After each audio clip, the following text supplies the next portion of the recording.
go. Okay. I'm gonna wait a second. Okay, I'm gonna play the intro. So. Are you ready?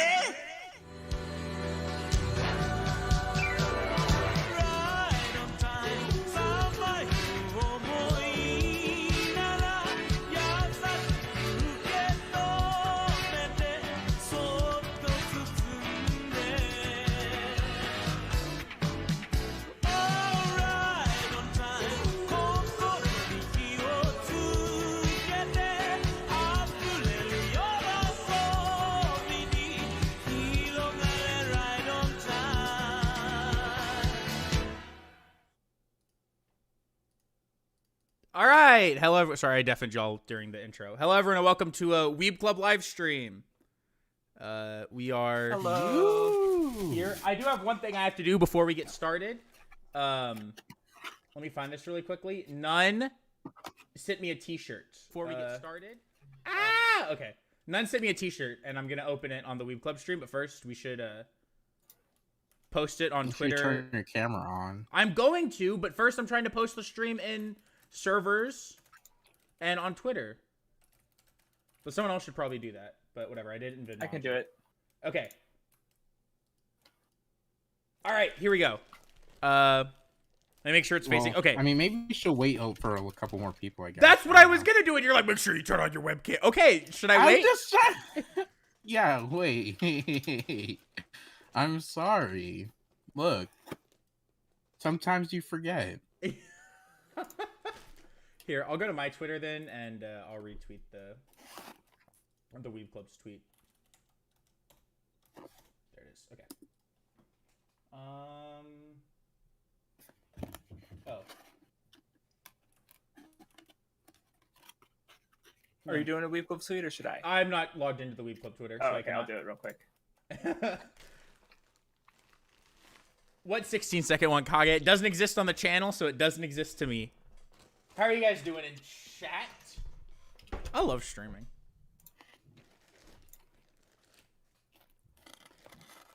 It's honestly a good thing we didn't stream right when I got home because I hadn't eaten all day, so I had to eat.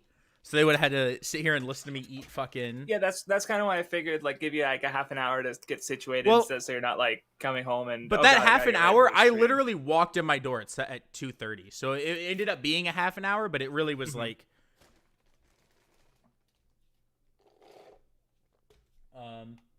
Hold on, Dot. All right, I'm doing this now, Nun. So, right. Nunmanji bought me a shirt. His name is on this side, but I'm not gonna show y'all. Not gonna dox him. It's your birthday, Malchi. Happy birthday. All right. It's my little brother's birthday too today, actually. Maybe that is your little brother. Did you think about that one? Fake story. Okay, so this is the shirt. What does this say?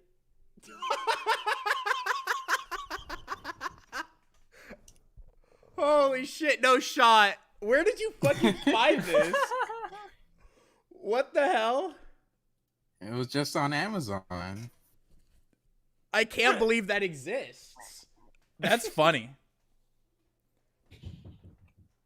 Wonderful. That's amazing. Yeah, okay. That's fucking good. There was That's a couple other options during streams. But, yeah, now the headband's not the only part of the Vindy costume.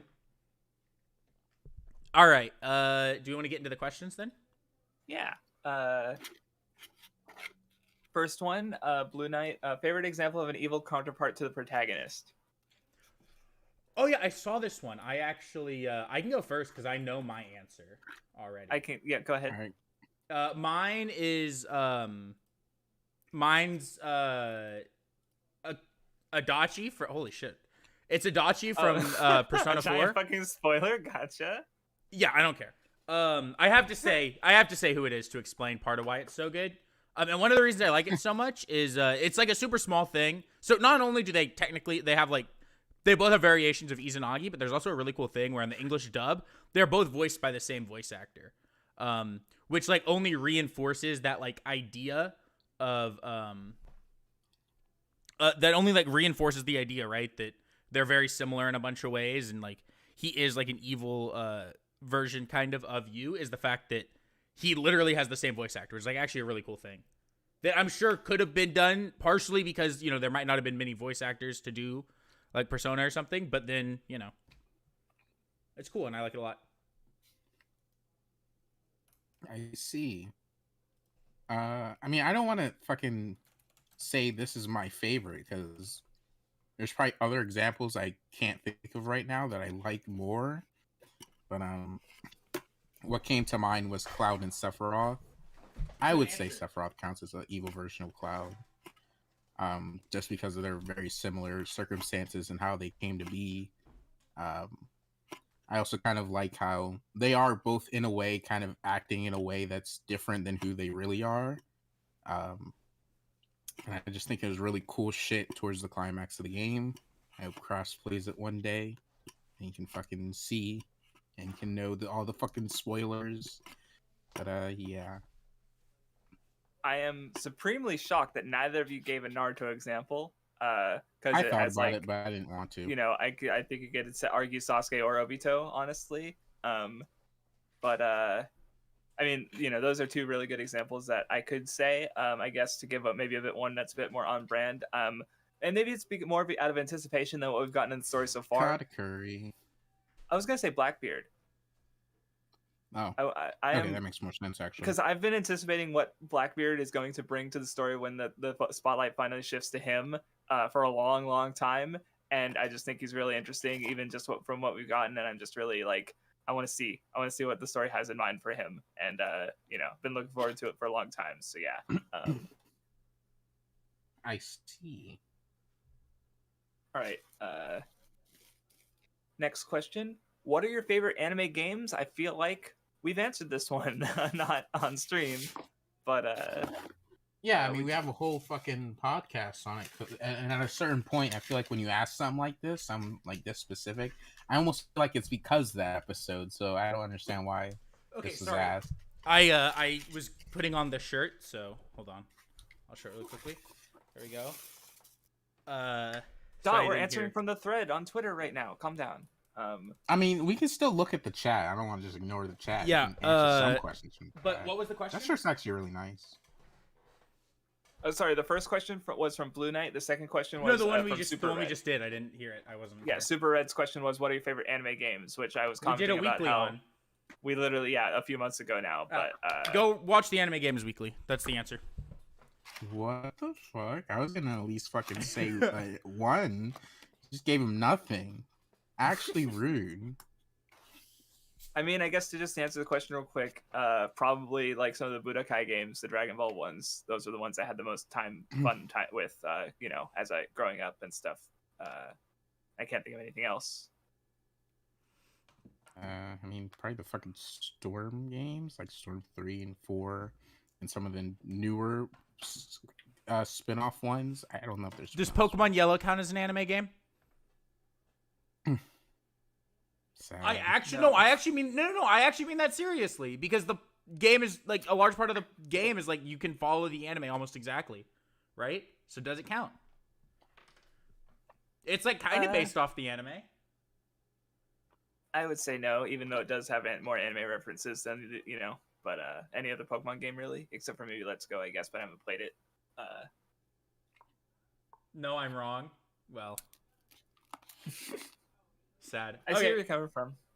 I was just asking a question. question. Your question, yeah, Apu.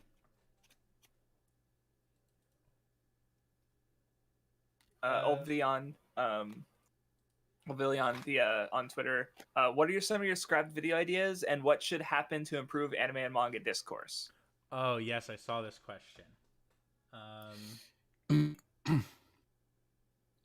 So, I mean, I guess I'll go first. I don't know. So I don't fully consider a lot of video ideas scrapped, but because like technically I could always fucking return and work on them if I get a better idea or I fucking get more inspired to work on it or whatever the fuck. Like I usually will probably rethink an idea and kind of change it, but it's still like kind of at the core of the same idea, so I don't consider it scrap. But I had an MHA video that I was gonna do. It was basically what the fuck? It was like basically saying people were wrong about Stain and kind of using him to examine MHA's like society, because people think it's more corrupt than it really is.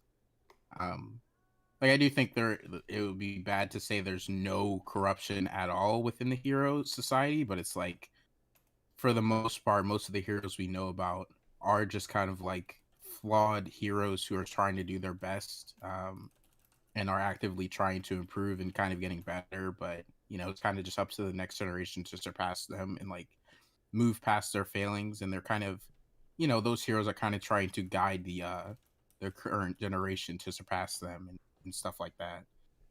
So, and I do still kind of maybe want to do that, but it's scrapped for now in the sense that I want to read Vigilantes first, because it's like, Vigilantes is gonna, well, it already has fucking given a different look at the world of MHA, so I feel like it'd be valuable for me to read that first. And I was also thinking maybe in the script I possibly downplayed the corruption a little bit too much, even if I do think it is not like a big point of the story that the fucking world is corrupt, and Stain's like he's not really fucking like that correct about it, but so that's one of them. But I have plenty of other scrap stuff that someone can go first. I wanted to do a video on the Final Fantasy VII remake that I didn't do because I didn't want to put all the time into playing a bunch of other games, and I feel like I couldn't have done the video without playing, because I wanted to make a video basically about how 7 remake isn't actually a remake of 7. It's closer to like a sequel almost, and talk about how I think in a lot of aspects the game expects you to have played Final Fantasy VII and know things from the game, as well as it just kind of is another part of the Final Fantasy VII like compilation, as opposed to actually being like a real like remake in like a more traditional sense of what that means of the game. But I didn't do that because I didn't want to replay Final Fantasy VII and remake and Dirge of Cerberus and Crisis Core and the mobile game and all this other shit. So I decided to not do the video because I didn't want to dedicate like 3 months out of my life to playing Final Fantasy VII stuff. Mm-hmm. So I have a bunch of videos that never got made. Like I'm trying to pick up what's one that's interesting to talk about, because a lot of these are just like I had a short idea. Another answer for mine. We're all normies too. Hey.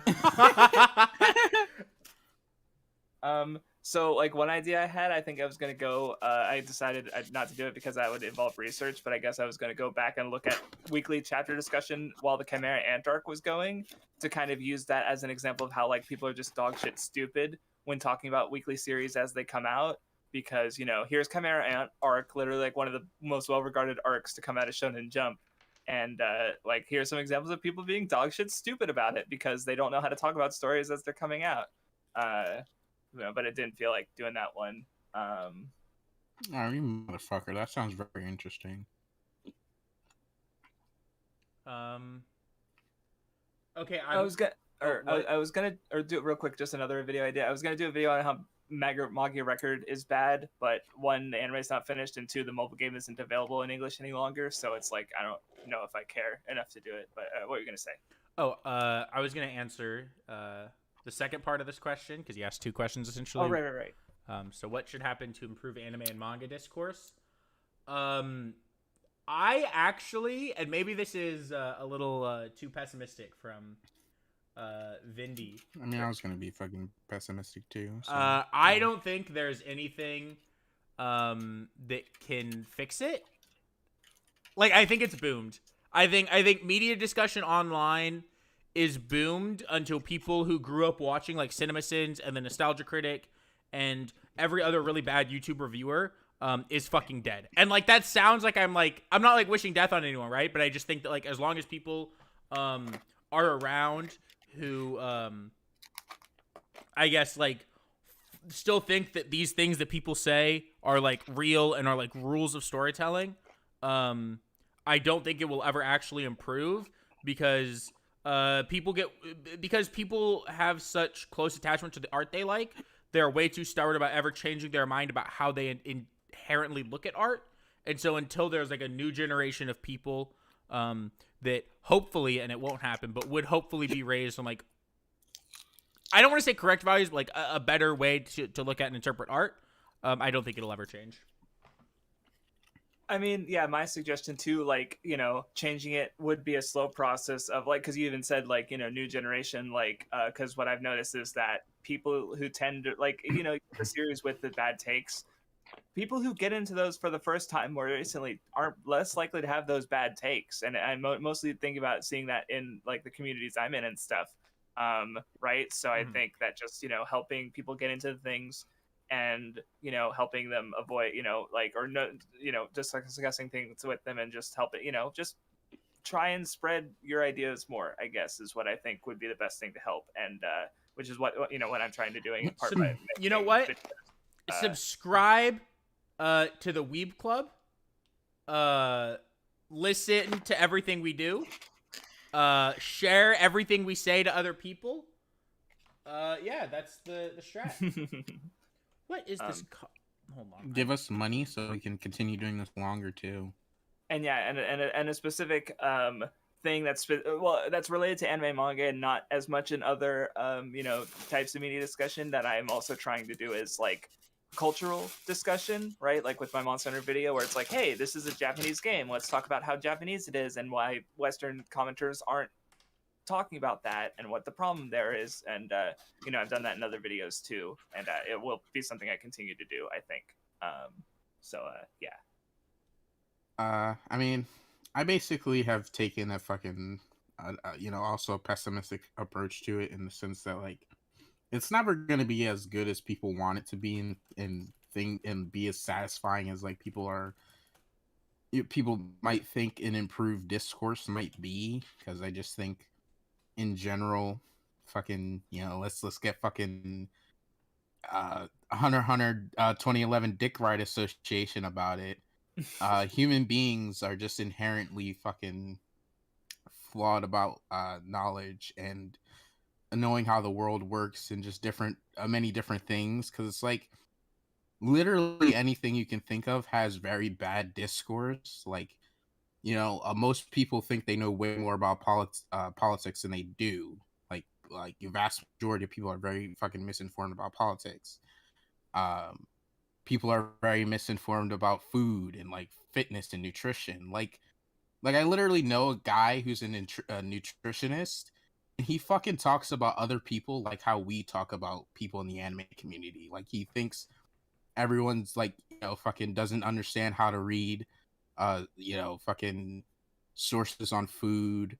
They don't know what like certain labels and shit mean, and they kind of like, you know, like people, like he was talking about how people lately with keto have like demonized carbs and like, you know, are very misinformed about carbs, and like how, you know, for a lot of people keto just isn't really what they should be doing. Like it doesn't fit them. And but since it's like the popular thing right now, everybody wants to do it. He just says like he just says a bunch of shit that we say, but about fucking nutrition. And it's just like, you know, just hearing him talk about that just made me really think about how it's just like an everywhere thing. You know, like people of the time are always gonna have some misconception that's gonna be like very spread. And, you know, I just don't think anime and manga discourse as a whole can be saved.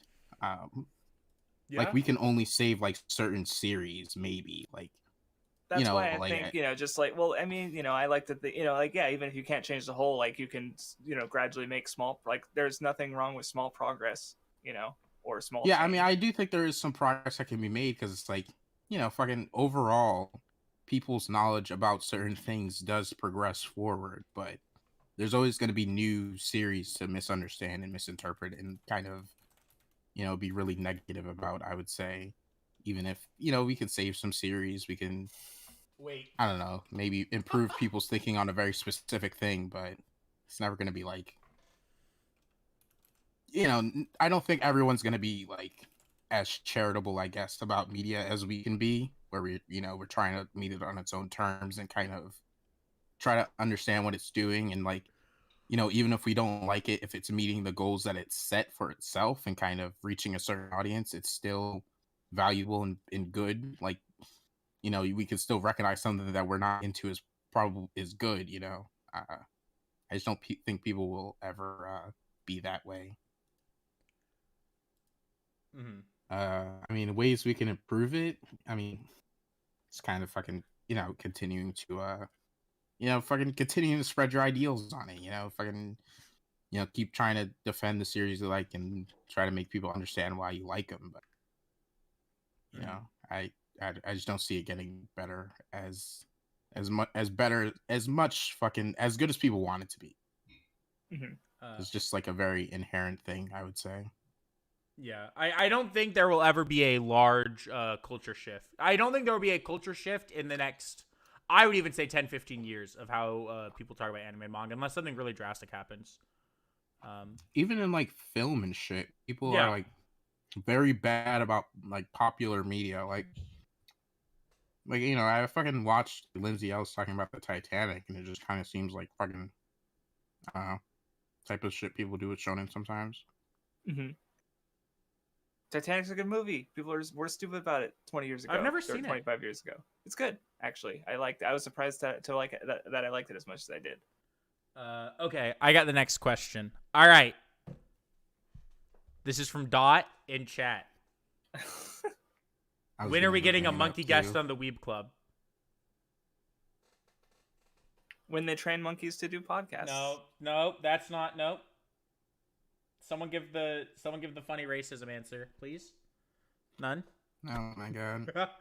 No, the real question is, Craftsdwarf, what's your favorite monkey?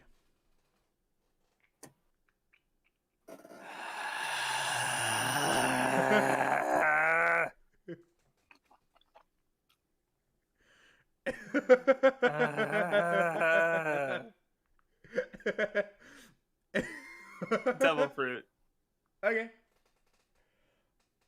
You should just start giving like a fictional monkey every time. Like, not even say like a race of monkey, just say like a fictional ape. He'd be fine with that. Like, at this point, like, when his life's goal is to get this answer out of me, if I just give it to him, then his life has no purpose. Crafts is so nice. What the heck? It's actually looking out for Dot. Like, he doesn't realize how empty he'll feel when he finally achieves his goal of getting me to answer what my favorite monkey is.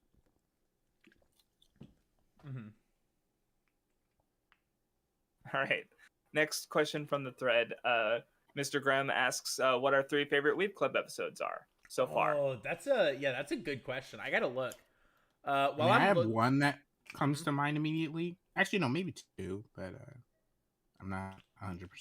Here, I want to keep this Murrow. So, check. I mean, I just have a third one, I guess. So then you this go. is not in order, but I liked bullying anime fans and furries. I like the fruit and veggies tier list. Yeah. And I like episode 0 probably. Episode 0 is good. Yeah. I don't even remember what the topic that we talked about in episode 0 was. I know it was good, but I don't even remember what it was. Kind of like fan bases basing their identities on anime and some other things, I think, related to that. Oh, okay. Ichigo 100% is a classic. I like the Naruto episodes 1 through 5 one. All right. It'd be great if there was more of that. I have some different answers in terms of like what I like. Yeah, what so I like to that's watch, my question. Is this because there's yeah, I agree. There's sorry, actually, you finish your answers, Crafts, and then I'll say a bunch because it's really hard. Well, I'm still trying to think, so go ahead. So like, I think that it's hard, right? Because it's like what I think my favorite are in terms of episodes I've been on that like I think had the best discussion is very different from like the episodes I think are like the funniest or like have the most entertainment value, right? Like the Fast and the Furious video and Daily Life of the Weeb Club are ridiculously entertaining, really fun, good videos, right? But that's not the same. That one, yeah, but that's not the same as like, oh, I think that the Naruto episode or the JoJo's episode or the JoJo's EWB were like insanely good for discussion. So it's hard. And then I also don't know if this means weekly or non-weekly, so I'll probably just give my favorite. I don't know. Let me think. I kind of just interpreted the fucking question as Yeah, like, everything my favorite that I've been on, but my answers would personally change because like there's plenty of Weeb Club episodes that I'm not on, and I'd obviously prefer to watch those if I was gonna fucking entertain myself with the Weeb Club. So I don't know. The Gurren Lagann. I agree. The Gurren Lagann episode was really good. Let me see. I'll probably say. I really like the JoJo's EWB. I think that video is like super solid. I think Crafts and I have some fucking like really good discussion in that one. Another good one I think is it's also one of the ones with the most views for weeklies is The Biggest Problem in Annie's Tomb, which started off with the Lies of the Weeb Club video, which was the so it was the end of the Dark Triad arc. Right, and then we also had like like that? I know, right? I noticed that too. But and then we also just had a good discussion on AnyTube. And so that was a standout weekly episode, I think. As far as standout weekly episodes, the fucking Space Jam one was insanity. It was like I was thinking about it because like the Fast and Furious episode also comes to mind, and like because we had the idea to do our own versions of that where we put someone else on it. The problem is I think what is definitely the funniest when it comes to like explaining things in a funny way. And so I don't know if we can like do that again, but I don't know in the same way. But I was just thinking about how like those episodes those videos were really fun. Okay, so I'll say so I'll say for me it's the JoJo's EWB. Oh fuck! I forgot about the Sonic podcast. The Sonic podcast is up there for me. I really like the Sonic podcast, but I'll say JoJo's EWB. I think.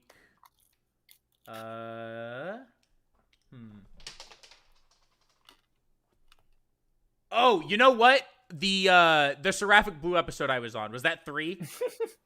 I think it was 4. 4? That one makes me laugh so hard because I was so hopped up on NyQuil during it. I will go back and listen, and I was off my fucking rocker. I was actually, like, I've been drunk as shit recording the Weeb Club. I've never been that fucked up in my life. Just being sick and tired and like half a bottle of NyQuil deep. You're experiencing the early part of this game partway through, so you have no fucking clue what's going on. It's a weird as shit game. Like, I remember the one joke where it's like, oh no, I think that this girl is the main character's like sister who was aborted and is now an angel, and you're like, oh man, that makes the porn I drew really bad. Like, or when the pastor pulls out a gun and we lose our shit, it's hysterical. And speaking of the church, when the fucking banjo music is playing and we're not saying anything, we're just vibing. So what edited like dudes playing banjos like faded over it? Like it's really good. I like it's weird, but I want to go back and finish Seraphic Blue, even though I hated it. The problem is like, I don't want to know where it goes. I don't think anything can match that, like those first 4 episodes of it. So I don't think it could be Weeb Club content. No, this is for like personal. Like okay. I'll play it alone. I'll beat this 50-hour JRPG like single-handedly if I need to, because I need a 1 out of 10 like game that I'll hate. Right? Yeah. Like it needs to. I need to have that. Like and then I'll go ahead and say that my number 3 pick. I'll do. Oh, I wasn't counting. I was just naming episodes I thought were notable. Well, he said specifically top 3, so I wanted to give 3. You know what? I'm gonna say the 3x3 episode. I love that episode. That was so fun to do. That was good. That was pretty good. There's some questions from chat I want to get to because I actually think some people are asking. Yeah, some answer good a few. questions. We'll take that's fine. So one of them, Murrow asked a while ago, but I screenshot because I actually think it's a really good, interesting question. Is do you guys think you could ever care about a story without caring about a single character in it? And I have an answer, Crafts, that I think you might understand what I mean when I say this. I think yes. And the reason that I say this is specifically because of mystery stories. I think like outside of something like Conan, where it's the same detective, you could get me to care about like a murder mystery in the sense of the whodunit and like getting really invested in how the murder took place. Even if I don't love it, I would definitely be invested in seeing my questions be answered, even if I don't care about any of the people. Yeah. And I was going to mention a show I watched a while ago because I remember having a thought where it's I didn't love the show, admittedly. Sagrada Reset. It was a seasonal show that aired a few years ago, and I only gave it like a 7. And I remember thinking that I wasn't super invested in any of the characters, but I did think it was like interesting, and I like finished the show and was fairly engaged through it. And even though, so at least like it's something where I mean, I guess I don't love the show, but still, it just came to mind, and it is always something I think about. It's like an instance of me caring about something too. Some like at the time I finished it, I had a lot of friends on Mal, and I remember checking, and I was the only person in my group, who finished it on in that like small group of people who friended me on Mal. So I don't know, it just came to mind. So I do think I could like something without liking the characters. I feel like it's happened before. And I guess like, if fucking the ASMR show from fucking whatever season stayed good, then it would have been that. But fucking took a nosedive. Actually got worse. Which one? The fucking ASMR show. The ASMR show that he like kept asking people to watch. I didn't hear you for that part. Sorry. But then they didn't keep doing ear licking after the first episode, so I stopped watching. No, they did do it again in the second episode. It just wasn't as good. Fucking switch it up.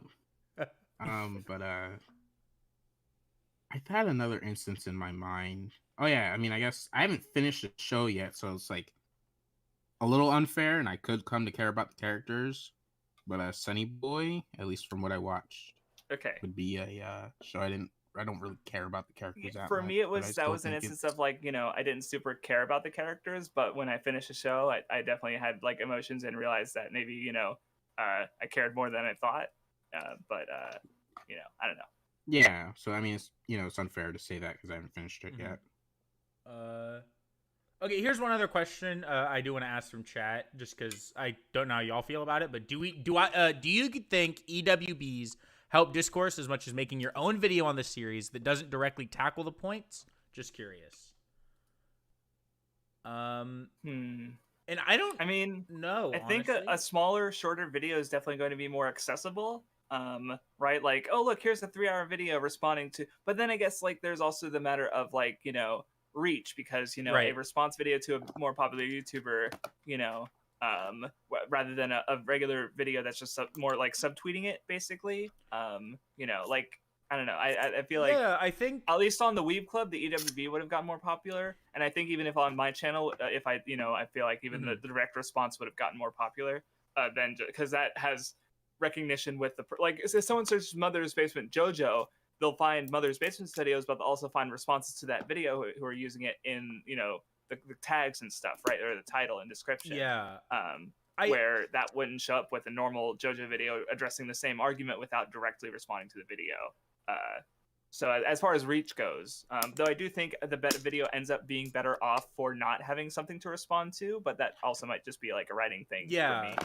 Well, I think it depends on like a bunch of different factors, right? So I think it depends on the EWB, right? For example, there was that one EWB that What and I did where like it admittedly got like a little too toxic, right? And I think that was probably not good for what we were trying to do.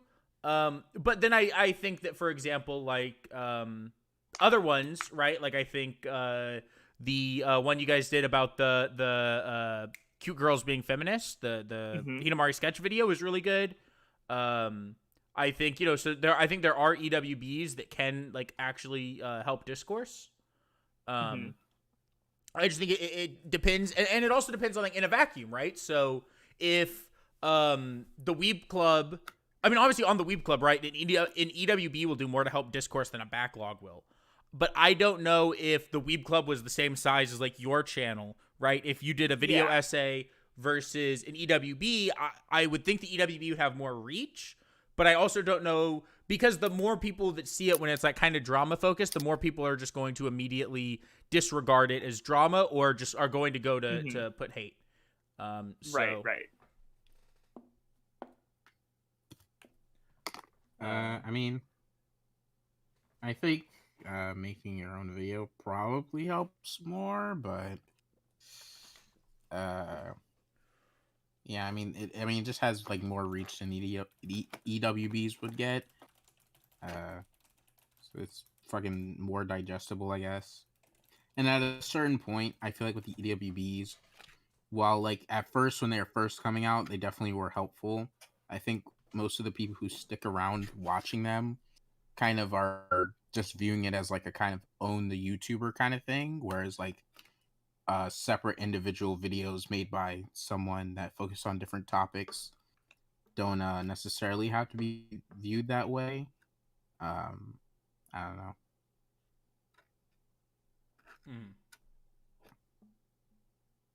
Yeah. Going Wait, back to the Twitter yeah, we can thread. go back to the thread. So what Afros has two questions. First one, how is Vindy's recovery from his Genshin addiction going? Yeah, so I was never addicted to Genshin. I don't know if he was not there for the stream. So for those who don't know, Genshin added this girl that I was very much a fan of. And I spent more money than I would like to disclose, but less money than Genshin players have spent on this game I had never played before to try to get this girl. I didn't get her. The event ended, and I uninstalled Genshin and have not thought about it since. So that's my answer, is I was never addicted to Genshin, and I'm not going to probably ever install it again. Second question, when are you guys going to read the Index light novel? When am I going to get back to reading books? Yeah, I have way more light novels I'd rather read first. Sorry. Yeah, I mean, it's a very, very low priority. I do want to read the Index light novels and Railgun because there is a character that I have seen so many screenshots of that wears a headband, I think, and is like the most Vindy character I've ever fucking seen in my life. And I want to read it for him, but I'm also lazy. So Dumb Weeb asks, are any of you guys learning Japanese? No. Hell no. Okay. I tried a few years ago, and I would actually recommend it because even though I definitely didn't get anywhere close to fluent, even if you like start learning Japanese, like I still gained some things about the language that have helped me, I guess. Like if you're like on the fence about starting Japanese, and again, I guess it goes back to what we were talking about earlier about like AnyTube discourse, where it's like, even if you can't get to perfection, like even having like some small progress, I still think can be good. So, that's my perspective because I tried, but didn't work out. Markster, what are you looking forward to next year? Like anime or game release or YouTube projects or anything that's coming out next year? That's a really sick question. Let me look. Looking forward to the new Kirby Elden game, Ring. I guess. Yeah, Elden Ring's one. I'm looking at 2022 games. Sorry, what did you say, None? Because I just thought of that and said The new it while Kirby you're game. Oh, Kirby game? Kirby Okay. game. I would say Legends Arceus, but I honestly don't know if I'm gonna pick it up on launch. Also, the Monster Hunter DLC, Daybreak. Yeah, I was gonna say that as well. Is something I'm excited for. Are there any anime I'm interested in? Yeah, isn't SAO Progressive supposed to be next year? Oh, I think the movie's this year, but it won't. We won't be able to see it till next year. Well, then I still think that pretty much counts as yeah. I'm excited for Gotham Knights is next year. I'm actually really excited for that game. I think that game's gonna be super fun. There's also there's a bunch of games next year that I am excited for. Whenever this Lego Star Wars the Skywalker Saga game comes out, I guess the fucking new Sonic game, if it ever comes out. that isn't Bayonetta 3 supposed to come out next year? Game. Yeah, I think so. So then that Yeah, she's really hot in it. So yeah. See, I can't think of much. I did not play No More Heroes 3. I don't own it yet. Aftertone, sorry. I think I've gotten into a fucking thing where I'm not like super excited for new game releases just because, before I had my job, I just couldn't fucking get anything on release. So it's just like I kind of fucking, to save myself the pain, I just don't get excited about them because it's not like I'm gonna be able to get them on launch anyway. Now I could, but I just don't really get as excited about new games. Yeah. And then Also doesn't help that Nintendo's super dog shit, so I I don't get excited about their shit anymore. And then another thing is that like in outside of like I guess specifically getting excited for like new stuff, I'm really excited for some of the manga I'm reading where they're gonna go next year. Meaning like I think they're in like really good, interesting spots right now, and I think next year they're gonna continue to get better or have like really cool moments, right? So there's like a couple of those I'm excited for. Like I'm excited for. Let me look really quickly. Obviously, MHA might end next year, which is exciting. Rent a Girlfriend and Kanajo Makana Bookjo should both pop off next year. Ace of Diamond is one. You know, just like a bunch of these series. Nagatoro should actually get like pretty fire next year as well, I think. So, you know, that's something I'm excited for, like seeing manga that I'm reading. I'm also looking forward to of the MCU films, probably Doctor Strange, Multiverse of Madness, and from the Disney Plus series. I think I'm a little bit interested in Moon Knight because I read the one Jeff Lemire run that was really good, and he's probably I don't know. I'm not, you know, the teaser looked interesting, so he's probably the one I'm most curious about. But in general, there's a lot of Phase 4 I still haven't even touched yet, and but those are probably the ones I'm most anticipating from next year. I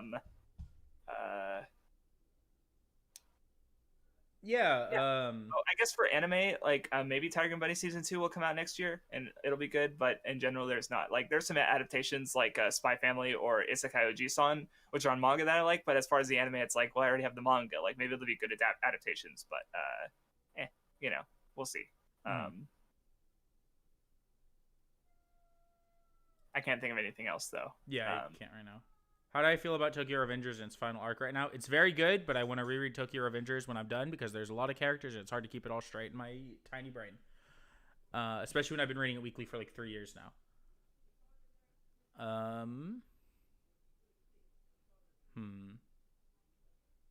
there any other ones in the thread?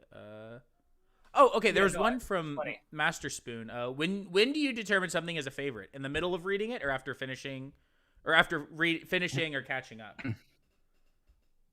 In my experience, it's best for me to wait until after I finish it or catch up, just because like I'll have times where like I'll finish it and I'll be really hyped for it, but then my feelings will cool down, and at that point, you know, where like you know, it's when the feelings have cooled down, but I still really, you know, am passionate about it or care a lot about it. That, you know, like where obviously if I you know, oh yeah, that was a thing that I watched or read, then, you know, probably not a favorite at that point. Though it definitely depends. Like when I reread Sangatsu no Lion, it was literally like within a few pages that I started tearing up, and I'm like, okay, yeah, I still care about this series a lot. And when I started rereading Chihayafuru, like I did decide that it was my second favorite manga, like a fair way through, but I decided from pretty early on, it's like, okay, yeah, this is still a favorite series of mine. But you know, those are rereads where, you know, so yeah. What about you guys? It depends for me on the series. I think if I don't like giga love it, right? If it's not like a 10, generally I have an idea that it's something that might be a favorite, and then I wait a little bit to know.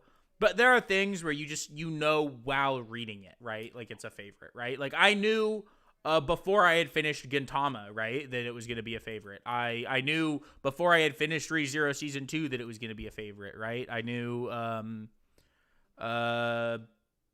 well, Scud Dance is like right at the end, but before I read the last like 3 chapters, when I reached like a certain point, I'm like, okay, yeah, this is fucking something built different. You know what I mean? So I think sometimes it can just be that I think that you like, I know while I'm reading if it's something that like is very clearly like super top tier, and then sometimes it will take me reflecting on it and then think like almost just going back and thinking backwards, like, okay, you know, it's been this much time that's passed and I still really like it, so it's a favorite. Like an example is like, because I've had series where I finish it and I feel really positively on it and think of it as a favorite, and then, you know, within weeks I no longer feel that strongly. But then to give an example of the reverse happening is Ojamajo Doremi. I think I currently have the 3 seasons I've watched it like a 7 or an 8. But when I think about the show, even though it's been like a year since I've last seen it, I'm like, man, that's a good show, and I really want to watch the rest of it at some point. But you know, I was just thinking about it again, and it's like, yeah, so that's a show that I could see it being a favorite on a rewatch, but it's only 200 episodes. It'll just rewatch it real quick. No, Yeah, one I guess for me recently has been Ace of Diamond, and this is also different where it's not necessarily how I feel about it, but it's more how excited I get every time there's a new chapter. Like when I wake up and check my phone, it's one of my favorite things right now that consistently is getting chapter updates. To like look at my phone and see that I have a new Ace of Diamond chapter, I get really excited to read it. So that's one where it's like, okay, that might be a favorite, but like one that I really have no idea. I don't think it is, but it could over time. Is Baki, where it's like I like Baki a lot. I don't think it's a favorite, but I could see it, like me thinking about it more favorably, like as time goes on. So, Sad. So, I mean, generally it comes after I finish a series, just because it's I've experienced plenty of times where I think like in the middle of reading something that'll be a favorite, and then it's just not. Uh, and like I don't want to decide it's a favorite, and then I just don't like it as much afterward, because that just sucks. So I try to avoid that generally. But I do think there's cases where you can't help but think in the middle of reading something that it's a favorite, especially if it's like either a reread, which I think is more fine if it's like a reread or rewatch, or if it's like I've seen the anime but I'm reading it now, reading the manga now. So it's like if I already really like the anime, it's like either a favorite in and of itself, or like close to one, like very close to one, then like the manga could be a favorite, since it's probably like likely better, or it's more of the story. So like when I was reading Sket Dance, since the anime is a favorite already, I did think multiple times while reading it that it's probably going to be a favorite. I didn't go into like I didn't read like the beginning stuff and think, yeah, favorite manga right now. But when I did approach the bigger parts of the story, then obviously I was thinking it. It does depend, but if I do think something's a favorite before a reread or rewatch, or kind of before I've seen another medium, like seen it in another medium, I try not to think about it too much until the end.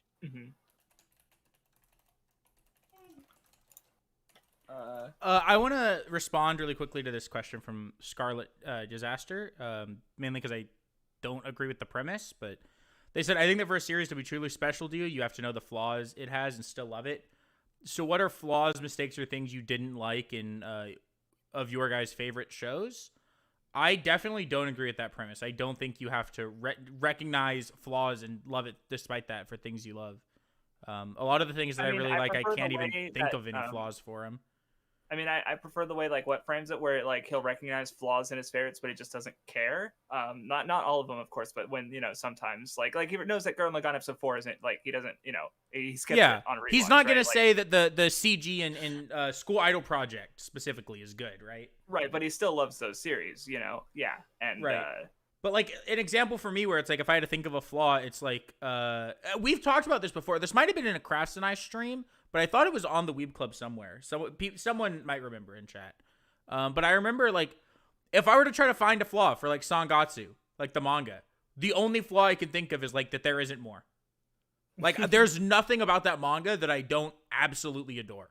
Every single page, every single chapter.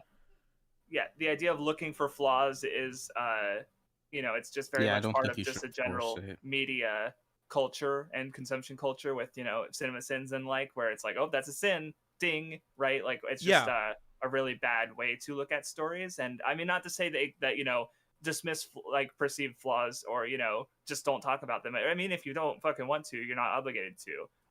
But that's the biggest thing.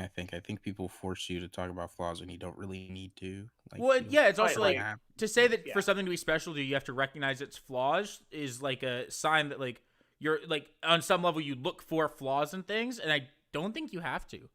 It's perfectly fine to just watch something and enjoy it, and if nothing sticks out as being a little sus to you, hey, all right, I'm just enjoying myself, no problem. And you can even watch something and not enjoy it and not think about like it as flaws, right? Right. like, because I which is what I try to do, or even if I'm not vibing with something, I won't like I read Dororo, the Tezuka manga.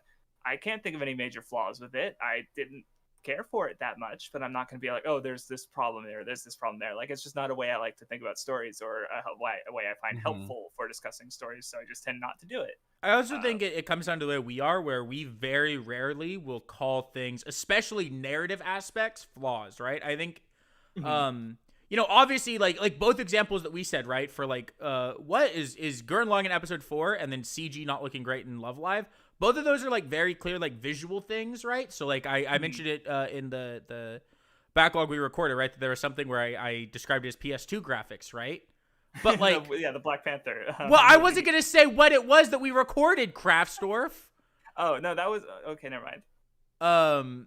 But I don't think like I think the way that we view media, we try. If there's something narratively that we would consider a flaw, I think instead of just calling it a flaw and moving on, we instead try to stop and like actually examine the story and see if our preconceived notions for what the story is doing are what's flawed. And having like that trust in the creator and that respect for the creator to not just immediately like assume maybe there's a reason that it's like this, right? Right. Yeah. Instead of just even assuming if we don't that like it, a creator wrote something flawed. Instead, we try to look at it as, is our interpretation flawed, and in what way can we look at it for everything to make sense and be like good. Even recently for in a weekly when I was talking about Batman 1989, I definitely try to meet it on its own terms. Like, I understand why fucking, well, I don't know if I should spoil it on the stream. I already fucking spoiled it on the episode. A certain character in the movie died. Yeah. I know what you're talking about. And if anyone goes to watch the weekly, they'll know what you're talking about. And if you don't, you should just go watch the weekly after this, and you'll know. Yeah. Like, I did still end up like having a problem with it, but like at first I was like, okay, it's fine.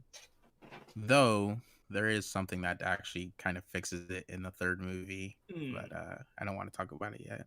No, that's fine. We'll talk about it in a few days. No, I'm curious because you did mention that. Well, and I guess I was thinking of another example with a couple of games that I played recently. So one of them was the first Danganronpa. And so, like, Vindy, you talked about the third case, which we all recognize as being, like, really fucking obvious as to who the killer is. And, like, but you had your own reason why you think it's fine. And, there's also other character stuff going on you could argue for. Another example I thought of was from the first case where, like, the killer's name is literally written on the wall. Like, the writing is literally on the wall. Like, how do you know who the killer is going into that, like, basically very quickly into the investigation of that case? But I realized, like, the act of the character writing the name on the wall is, like, super important for the ideas that the game is going for. So even if it makes the case more obvious, which I also think is more forgiving in just general as it's the first case of the franchise. Like, apparently it's also in Phoenix, right? They also just tell you who the killer is in the first case, apparently, I've heard. Yeah, they do. Yeah. So, right. So it's like, it makes sense for this game introducing you to its mechanics to just make sure that you're aware of some things going into that. So that, later on when they be they're more tricky. Then they know you have the basics down. The one with the writing on the wall, like, people saying that as like if it was a problem, actually kind of bothers me because it's written on the wall in English and it's a Japanese game made in Japan. So for Japanese players, they probably will see it as what the game says and not immediately recognize that it's English letters. And I've been curious about like how much of that is actually true, because I can understand that, but also like. It's not like English is an unpopular language, and especially when you're considering mystery fans, like you've watched a bunch of Detective Conan, they do way more complex shit like that. But I do think it's fair to argue that at least when the game tells them it's numbers, it's very possible for someone to believe that it is numbers and not actually. So yeah. Yeah. But and the other example I was going to give was Metroid Fusion, which is very much like because people I think really like Super Metroid, and how that game, like, it doesn't tell you where to go at all, even though, like we were just talking about, it is fairly linear in regards to like the main progression, but it's still pretty clear where you're supposed to go just by how the the Metroidvania, like, okay, you got this item, well now you know where to go, because there's this one place that you could use this item and go into there, right? Where Metroid Fusion, especially in the first half of the game, is very much like you have a computer AI basically telling you exactly where to go, but in the second half of the game, the whole like base station you're in is like things are getting bad, and the AI is being way less clear about where you have to go, or not even directly just like can't tell you. So it works with the ideas of the game, as I'll probably talk about on the next weekly. And like, so in that case, like, if you specifically love this thing about Metroid, I 100% if you don't like this aspect about Fusion. But if you're meeting Fusion on its own terms, I think it just works really well for the narrative that the game is working for. And so for me, who isn't bothered by it in the first place, I think it's actually a good thing. Where again, if you don't like that, being told where to go, then I understand. Like, and I understand not liking that aspect, but I don't think it's a flaw to the game, I guess. Anyway.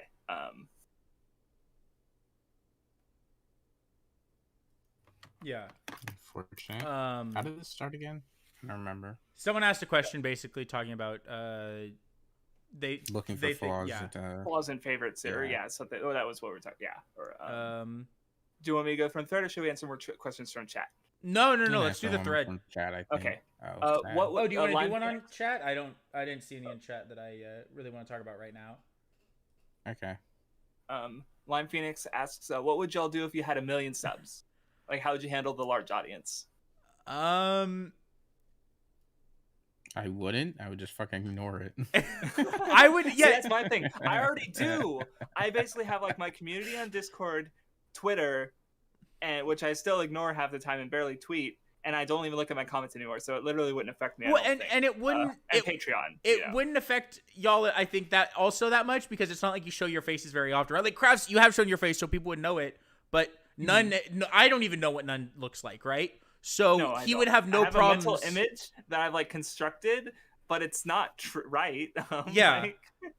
And so it's like there's no like he doesn't have any problems. A picture right now. Right? Like there's no world in which he is he gets recognized, right? And I mean even with 1 million subs, right? It's not like you're gonna go get recognized on the street like you're fucking Will Smith or something, right? Mm-hmm. Yeah, but some people don't even recognize Mr. Beast out on the street. Yeah. But I think that if I had like that much of an audience, like that large of an audience, the biggest thing it would legitimately just affect is how much content I make. Because like it's a lot easier to put more time and effort into making content if I'm being monetarily rewarded for it to a point where I wouldn't have to work another job or go to school or anything. So it'd be much easier to dedicate time to put out a lot of content or stream more. And in terms of how I'd handle it, like myself, well, yeah, because like you in particular, like to get down on the same level as the audience, and like so having it like literally thousands of people, that seems more difficult to do, right? Yeah, I think I would. I can tell you exactly what would happen. Is I would try to do it at first, and then it would not go well, and I would understand. I would stop being like dumb about it and be like, okay, I can't do that. But I also spend so much time talking to my IRL friends who like would not give a shit, right? If I had 1 million subs, they would just say like, okay, whatever. And like it like they would obviously be like happy for me, but it wouldn't change how they treat me. Right. So I think in that way it would like be easy to like in some ways stay humble. And I mean I would probably just still talk to them a lot. But I do think it would change things. It's also hard to say because I think it would change things a lot in ways that I don't even I can't even like perceive because I have no like grasp you haven't experienced it, right? Yeah. So, like if you have like 1 million subs, I can't go around liking fucking as much, art of naked anime girls on Twitter as I do right now, right? Like probably can't get away with that like I do right now. So even that would be like a small thing. Anime man doesn't, fucking Gig doesn't. Yeah, but they're built diffy. I guess I could. I don't know. All right, next one on the thread. This one is probably only for me. Apu asks, what are your thoughts on the latest few new Jump series? And I have a feeling I'm the only one who's read any of them. I finally got caught up to MHA, so that's... Okay, so that's one. I only got caught up because I saw the spoilers for this week's chapter, and I pogged out of my mind, so I read it. This next chapter or the last one? No. The chapter coming out on Sunday. I saw the spoilers. Okay, so I don't even know what happened. But yeah, anyway, Ashman is kind of, let me pronounce it right. Ayashimon, yeah, that's okay. It's kind of neat. Shugamaru is not funny. I don't find it funny. I'm not into it at all. And then Doron is also neat. Like, there's basically 2 action series. You know, I expect them to get canceled within 4 volumes, but hopefully they surpass my expectations because they're kind of neat. So yeah.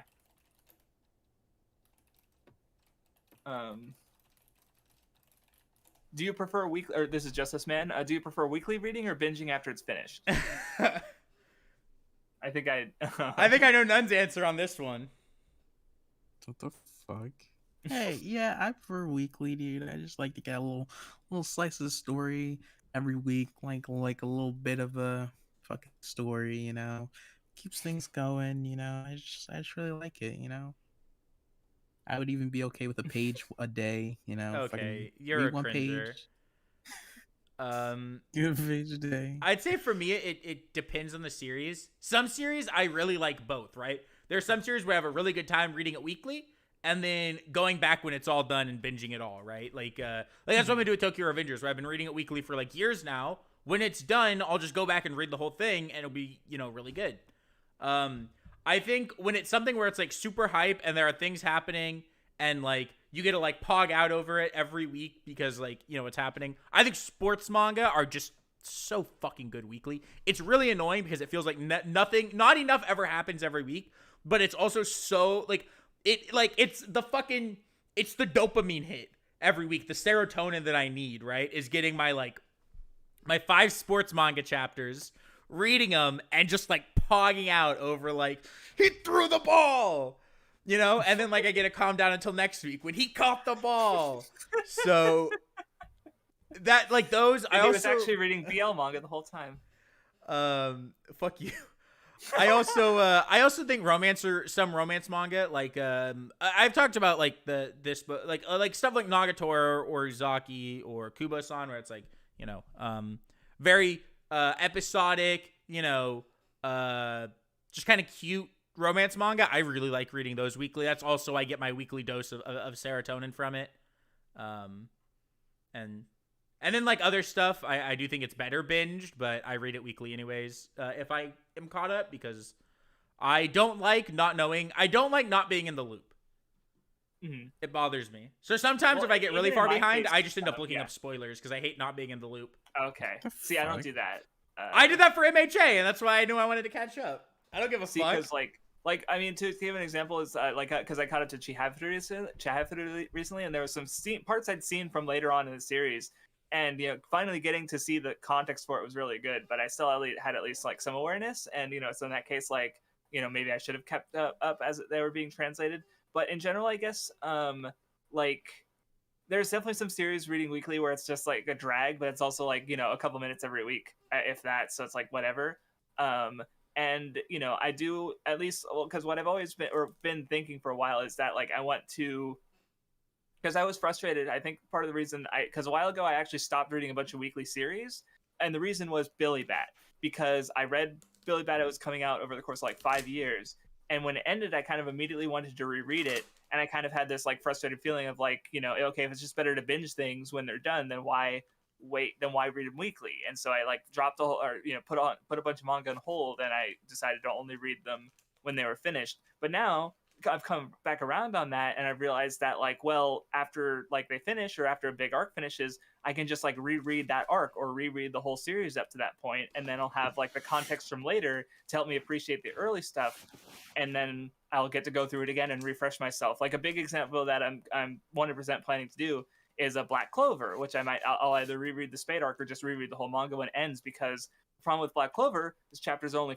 15 pages long, so I read them, don't think about it for another week, and you know, like, so it's, you know, it's good, but I'm not retaining a lot of information from the series and what's been happening since I caught up in some ways. So, you know, I feel like I need to reread the whole series. And then there's other series that, you know, I'm looking forward to rereading at some point, like Yozakura Family or Undead Unluck in Jump right now as examples. So like, you know, I guess why not both is my thing, but because, you know, I guess weekly reading doesn't bother me.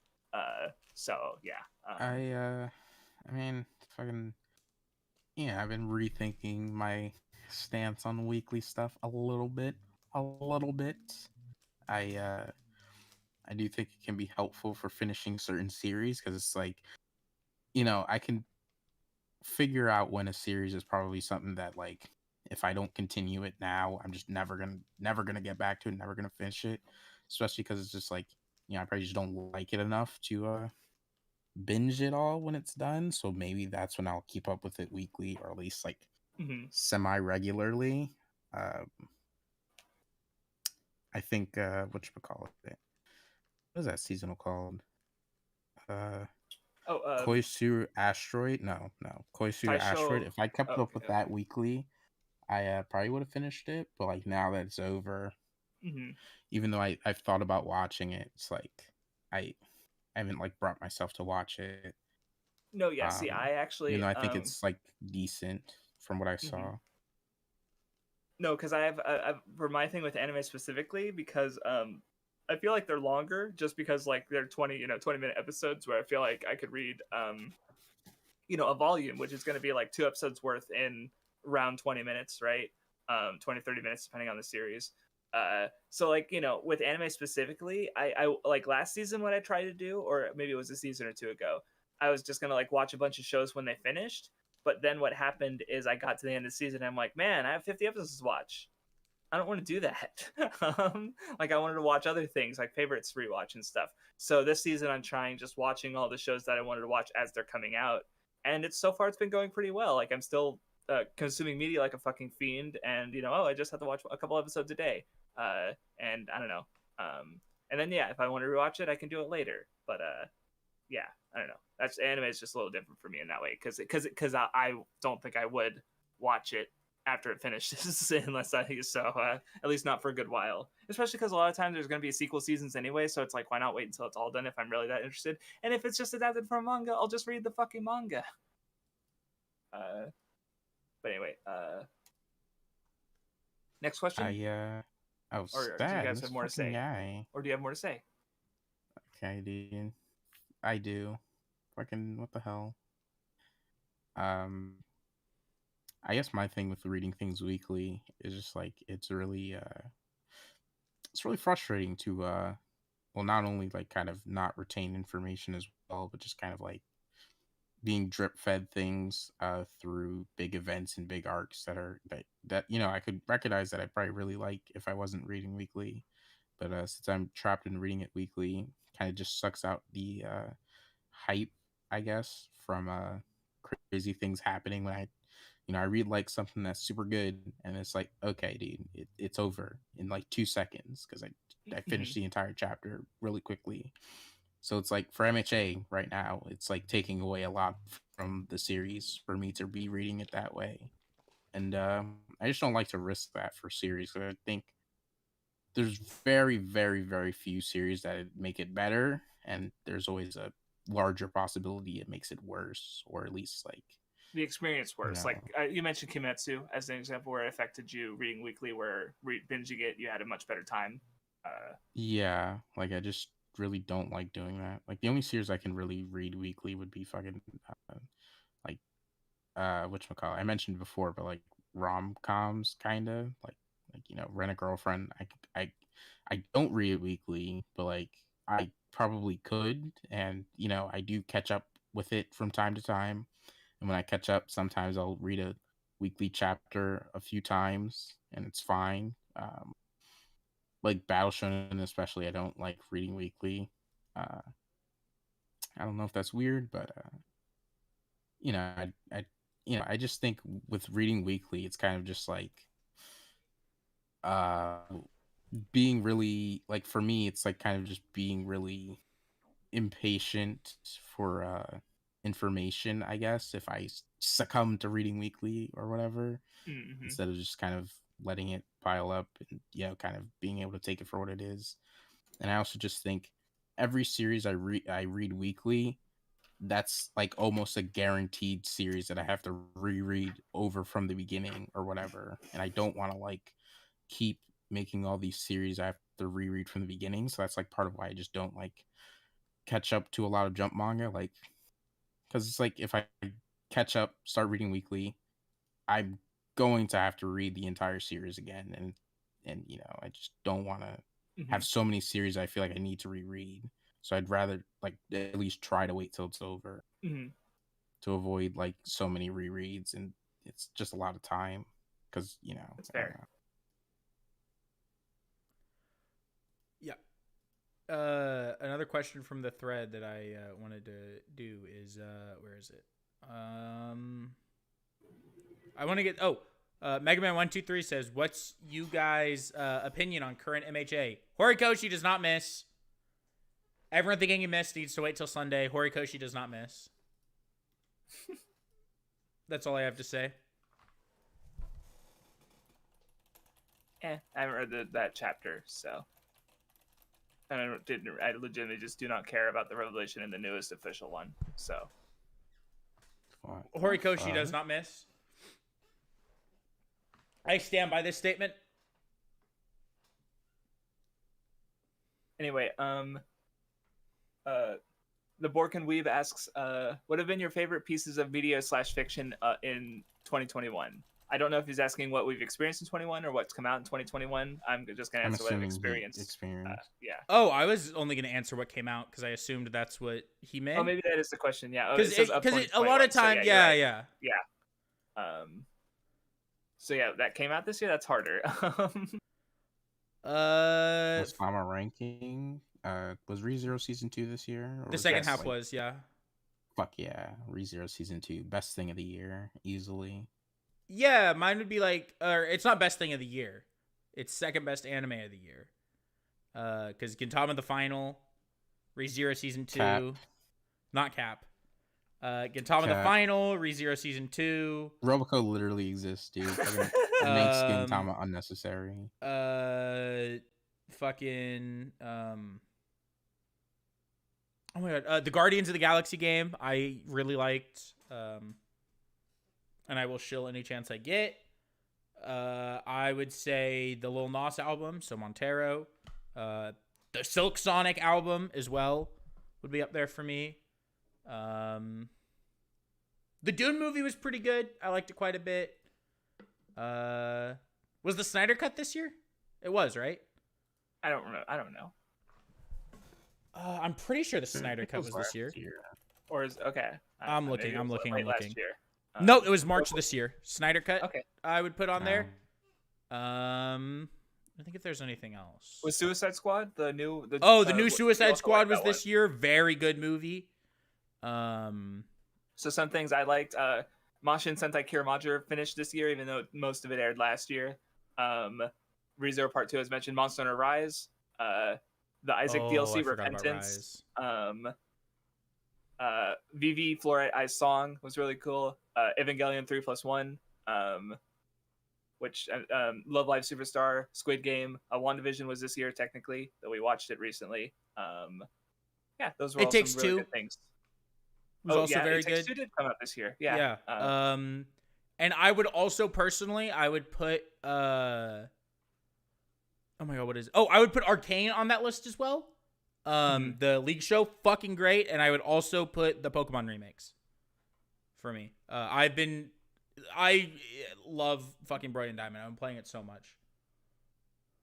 Nice. I don't think I have anything else from this year that comes to mind. Yeah, I'm scrolling through my media thread. I don't think I have anything else from this year either. So, yeah.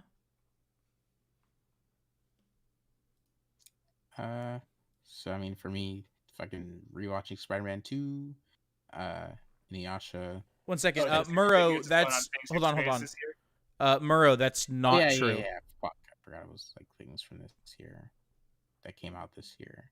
Hold on, can I fact check Murrow really quickly? I had really it's only fucking ReZero season 2 part 2 and summer ranking and Ava for you. Oh yeah, sad. I haven't finished Beastars Aftertone, so I can't say. Murrow, that's not true. Actually, the way that the lawsuit worked, or the thing, was that they can't own the rights to the name It Takes Two because it's too close to Take Two. But it doesn't have to change its name, so it's still called It Takes Two.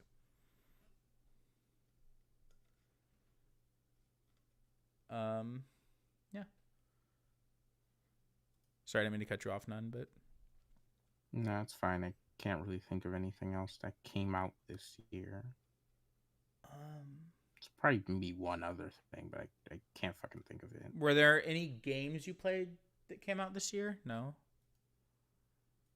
Well, I mentioned Not anything Evangelion, but new you, yet, I don't remember hearing you say it for some reason. But unless you don't I count mean, I Evangelion. don't think there's any.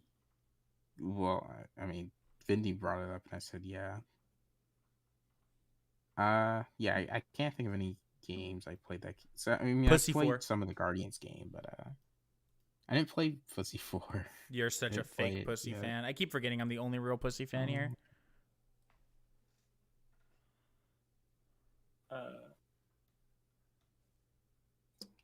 Just fucking Space Jam 2, but it's not like a fucking favorite thing. But it is Pog. Oh, we're getting to the end of the thread, so shall I move on, or because I can't think of any more? Okay. How long do you think a manga should be given before it gets canceled? That was a cynical S-Mage. I don't think we're the ones to fucking decide that. Yeah, I was actually gonna say it's fucking what's logistically best for it or whatever the fuck. I don't know. Yeah, I was say I controversial take. I think that it's fine as it is. Like, I know it sucks when manga like gets canceled, but here's the thing: the manga industry's been doing this for over 30 years now. Yeah, for like 50 years. We just didn't notice it because we never were getting everything from a magazine translated weekly. So I know it sucks, and I know that like people hate it now, and they're like, I hate this. The Jump is stupid.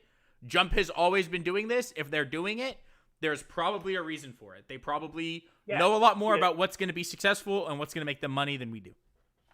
And like, I do miss series like Time Paradox Ghost Rider, or and some people are sad about Neru, and it was pretty good. What were you gonna say, Nun? I was gonna say, people who go into Jump to try to get their manga fucking published and successful and stuff, they could still like take a break and try again. Like, one failure out of the magazine doesn't like lock them off forever. No, yeah. So like, famously, obviously, like I'm sure there's probably like some kind of limit, even if we don't know what it is. But... So there's the idea that it's like three strikes and you're out. Yeah, Jump I've heard about really that. doesn't have a limit.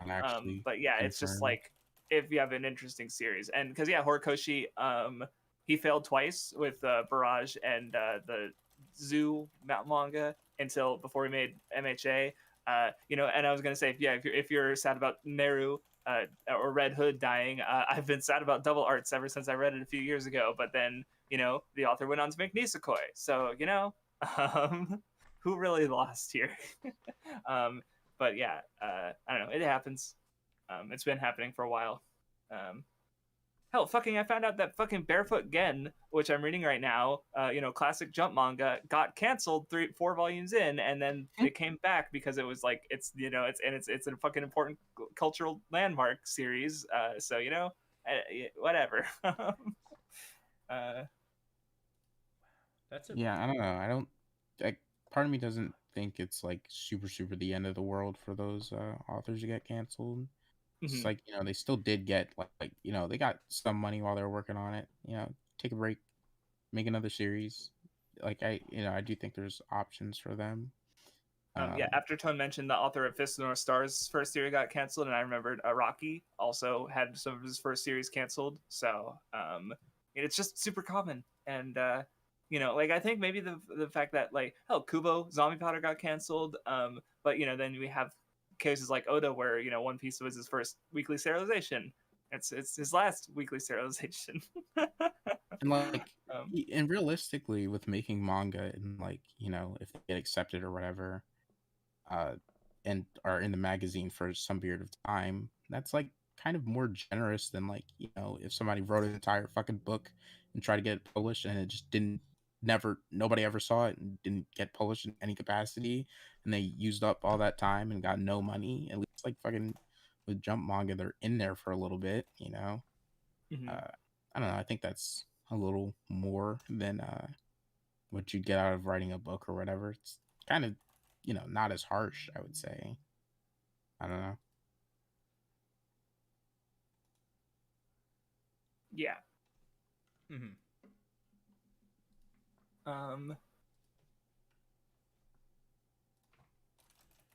Jack Yeah. of Trades asks, what is I don't even know if I have an answer. What is some of the worst criticism you've ever heard? The Plague of Gripes Naruto video. Yeah, actually. That I actually, and like I know that might be like, oh, everyone. I actually think the video is that bad. Yeah. Yeah. There's a question Christina Walker asked it, and I'm trying to find the name of this girl from a series I haven't seen to give the answer. But she asked in chat, who has the best ass in manga anime?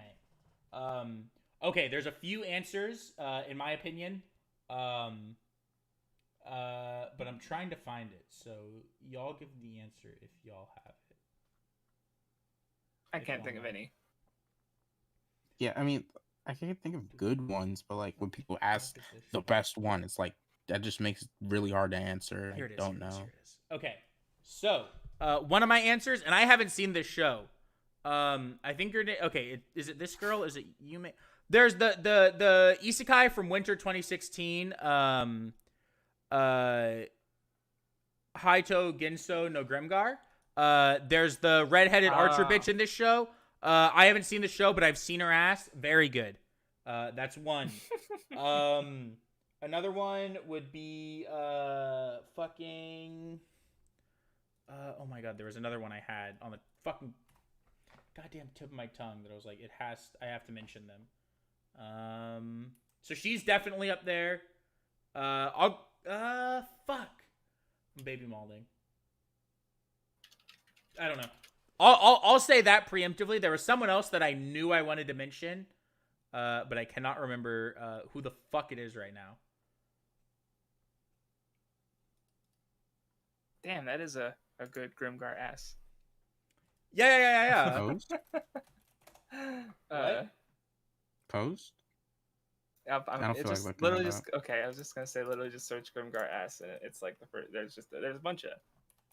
Hold on. Yeah, they knew what they were doing in this show. It's Pog. So I might just say her. I've thought of watching this show just for her ass, but I have not. Here, I'll post this. Here you go, Nun. God damn it. I'm really upset I can't remember the other one I had. Because I had another one where I was like, it definitely has to... I gotta give this character fucking a mention. I don't remember. I think you could maybe argue like Mirko or someone as well. Like a really like fit character. Vindy guy. What? Were you gonna say because she's dark skinned? Is that what you're gonna tell me? No, that's not why. Then why? You're the one who just said that. I don't fucking know what's wrong with you, you weirdo. Fuck you. Fucking putting words in my mouth. Fuck you. Actually racist. But yeah. That'll be my answer, is that girl. Okay, so DBZ Mackie asks, what does the Weeb Club power scale look like? You know what? I'll answer that one from not this one. I meant the last one. Fucking Rosario Vampire Kuruma, dude, unmatched. All right. Anyway, I mean, the actual answer is that what is the strongest because he is actually trained in actual martial arts and is considered going professional in MMA or is working on it. So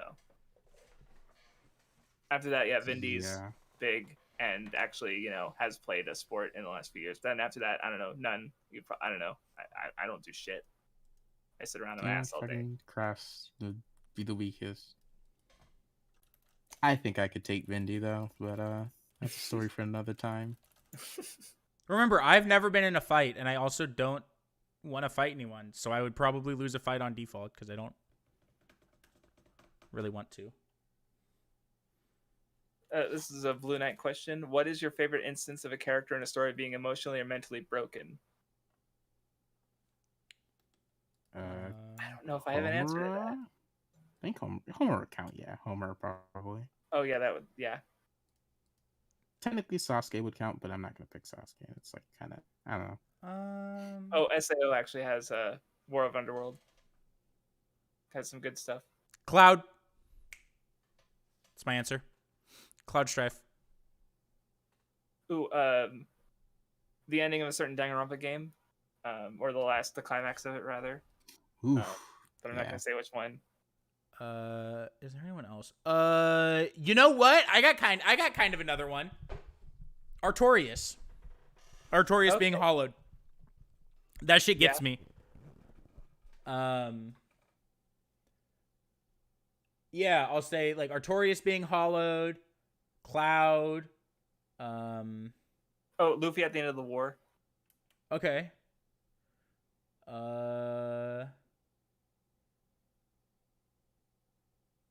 Wait, what was the wording of the question again? Mentally or emotionally broken. Instance of a character in a story being mentally and emotionally broken. Oh, it's just instance. I kind of just thought like the character in general is kind of like that.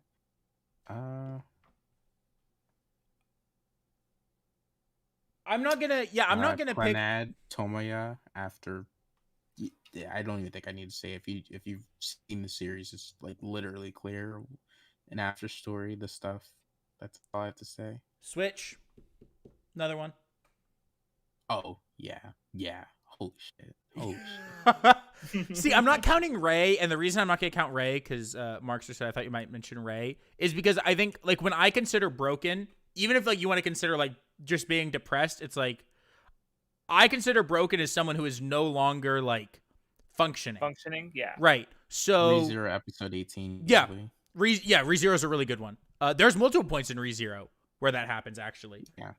So for me, it has to be a period where a character, whether for a short amount of time or for an extended period of time, is essentially like not doing anything, right? They basically have to either be like full on like comatose vegetable in a wheelchair, like a certain man that I mentioned, or it has to be like Switch where he's holed up in his room, not going outside, not doing anything, right? So at the beginning of Sangatsu, even if Rei's depressed, remember, he's a professional shogi player. He's making a living, paying for his apartment and shit, right? So he's going to school, right? He's depressed, but he's still functioning. He's not broken in the same way that I would consider a lot of these other characters to be. Mm-hmm.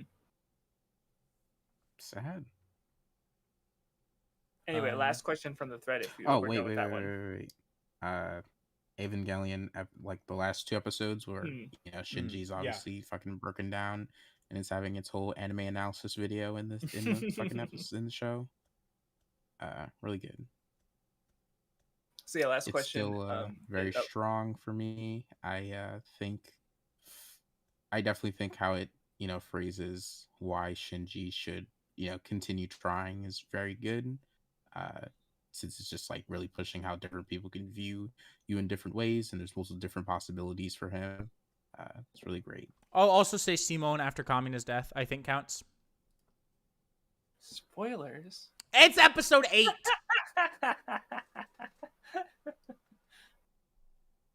Okay, what's the last question? Mega Man 123 asks, what do you guys think about people overacting to leaks and weekly chapters only for next week to come and fix the problems that prove them wrong? Read MHA on Sunday. Horikoshi doesn't miss.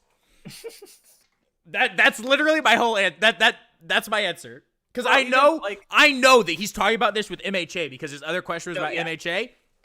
Horikoshi doesn't miss. Yeah, but that's my thing is just like I've been dealing with this kind of shit.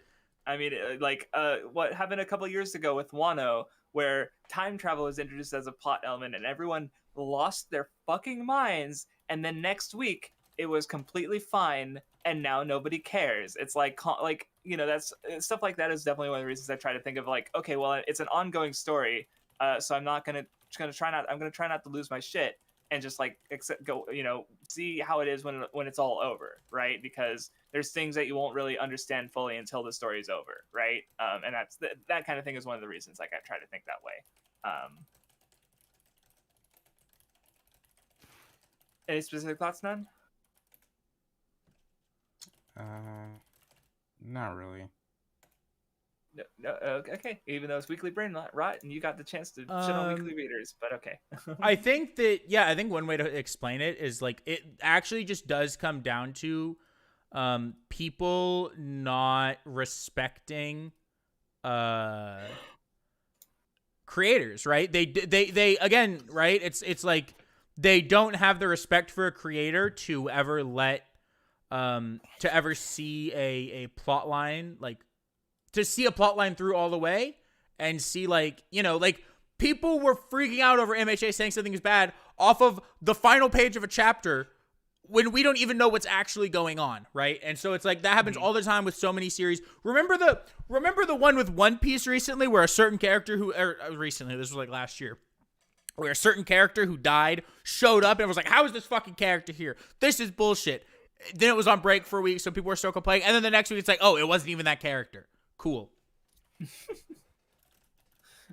So it's like, come on, dude. Like, fucking, at a certain point, I think people just have to grow up and realize that, like, the creators know what they're doing. Yeah. Wait to see things play out before you decide to say. Mm-hmm. Yeah, I don't know. I think the fan base is around some anime and manga, especially Shounen, just like, I don't know, they're very fucking disrespectful about everything and assume the worst every time. It's really weird. Even with stuff they like really stand and enjoy, the moment something looks a little suspect and a little bit different than they were expecting, they assume it's bad. Kind of like Attack on Titan, kind of like fucking Beastars and shit. Even if like there might have ended up being problems with those two, they kind of just. I'm not saying there is. I didn't really. I don't read Attack on Titan, and I didn't get to the stuff people said about like had problems with in Beastars. So I don't know, but as soon as there's one thing that looks a little weird, they just immediately were ready to say it was bad and turn on it, even though a lot of people considered those favorites and stuff. Mm-hmm. Yeah. All right, so that we're done with the Twitter thread. So all that's left is to answer questions from chat. Yeah, so if you have any questions that we didn't address earlier, I'll scroll back there and find at least one or two to start with while we wait for more questions. I guess another thought I had was we're only gonna go for like 30 more minutes. question. Sorry, really quickly, because I put a hard cap on the stream of 2 hours because I have homework to do. The time. So, yeah, I'm fine with that. Yeah. I guess the thought I had really quickly was just kind of like, fuck, now I forgot what it was. Oh well, whatever.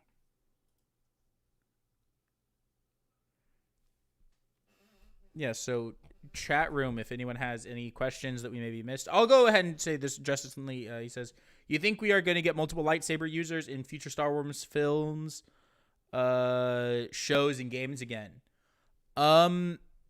I think it's possible. I think we'll have to see. I think a lot of the stuff right now in Star Wars is either going to be... I think The Mandalorian is going to be really influential in Star Wars for a little bit. So it's going to be a lot of very character-focused, single-character shows. I don't see us getting an episode 10 anytime soon. But I would not be surprised if they tried something very different with episode 10 because of people not liking episode 9. So real quick, older question. Murozaki asked me already. What are some series that come to mind as having like aesthetics or character design that you guys really like? Where with me, I gave examples I gave were like Main Abyss or Danganronpa. I think I had some other ones, but I was just thinking. Anyway, you guys, what about you guys? This is really... Character designs? Yeah, like what is like general aesthetics, like the look of the series? What series can you think of that really appeal to you and your tastes personally, and just looks mostly? Yeah, like what's Nuncore?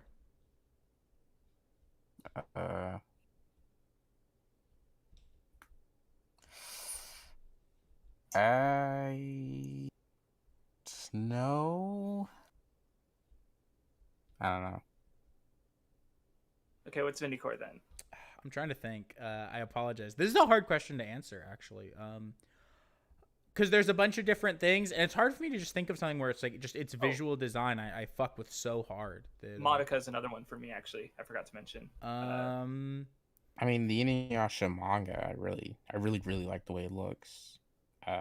Fucking love Inuyasha's expressions, but I'm trying to think. There might be a manga I could think of that I just Fucking. I can think of characters where like a single character's design is like right up my alley. Yeah, like the one lady from ReZero who shut up, punched Subaru, and I was like, "This is a Vindy lady." Or Gumshoe from Phoenix Wright is like a very Vindy character design. Where like that design. Fire Force is a great one. Fire Force is fucking Vindy core as fuck visually. Is TR? Am I dog shit stupid? What's TR?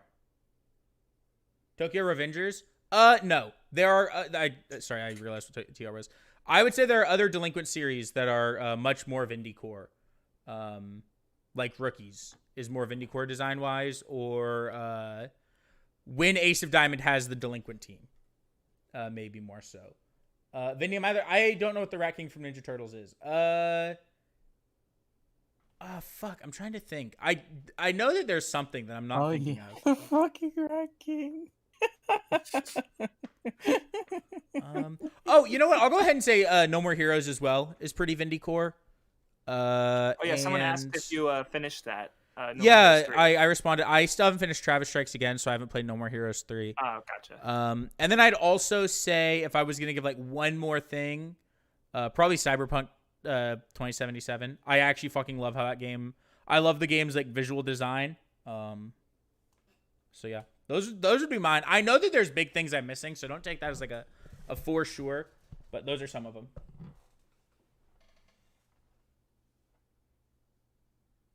I mean, I guess I do think I really like art styles that people would view as more simplistic and not like as heavy on the details, like Dragon Ball or Yu Yu Hakusho.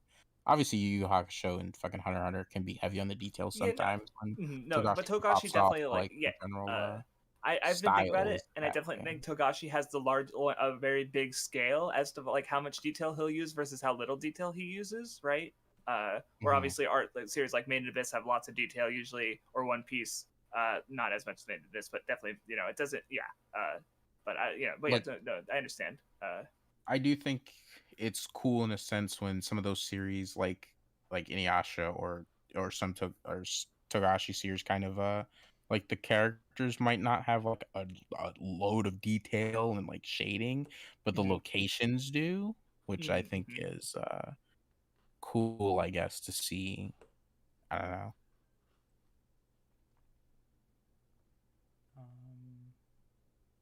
It is hard to describe what I like just art purely from a visual standpoint. Yeah, it's hard because I know there's stuff that if I remembered, like I know there's games I've played just because I thought like visually they look super cool, but I can't remember them off the top of my head, you know? There was a game I thought I just saw that I would maybe say is pretty Vindy core, but I don't remember what it was. So yeah, I don't know. So I think Naruto has a better soundtrack. What was that question? Between what I've heard, I think Naruto soundtrack. I'd say Naruto, and I haven't even watched Naruto. Or as much of it as has One Piece.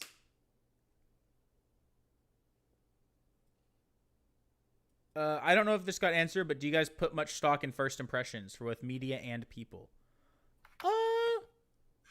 Somewhat. I mean, it depends, right? Like, I think more so a good first impression goes a long way than like a bad first impression can. Like, especially for media, I can overcome a really bad first impression as long as I can tough it out, which just depends on the thing, right? Like, I think Xenoblade Chronicles 2 makes a terrible first impression. And even though everyone says the game gets really good, because it's a 100-hour game and the first impression for that lasts 15 hours.